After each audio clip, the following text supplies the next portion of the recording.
Now on addition and subtraction problems, the very first step is to make sure your denominators are the same. Currently they are not the same. They look really close. One's a minus 10, one's a plus 10. Now to get them to be the same, your first step is to factor, but neither one of these factor. And if that's the case, you're just going to multiply both fractions by the other denominator. So this is what I mean by that. So the second fraction will be, I got to multiply the numerator and denominator by x minus 10. I call this a special one. And then the first fraction, I'm going to multiply numerator and denominator by x plus 10. So that special is also a special one. They're called special ones because they equal 1 if you simplify, for instance, x plus 10 over x plus 10.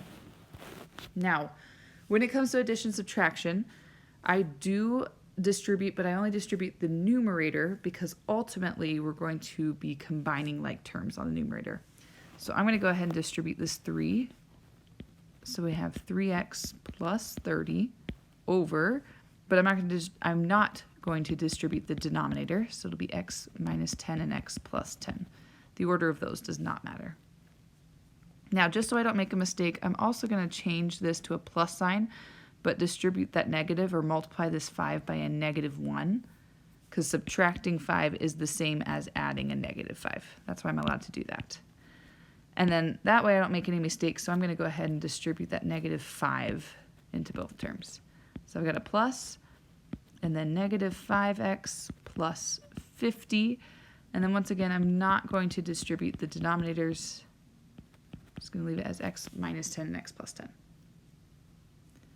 Now that we have the same denominator for both, which is what our goal was, we're going to go ahead and combine like terms on the numerator. So the numerator, we've got this 3x and this negative 5x. Those add up to negative 2x. And then we've got the 30 and the 50, which adds up to 80. So I have negative 2x plus 80. And that's over x minus 10 and x plus 10. Now, the last step is to check to see if it simplifies. So this is another reason I don't distribute the denominator. What I'm going to do is I'm going to factor the numerator and see if it helps us at all. So the numerator, I could factor out a negative 2.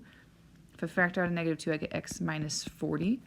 I'll know I can simplify if I have that same factor in the denominator, which I don't. I don't have an x minus 40 in the denominator, so I am done. This is our solution.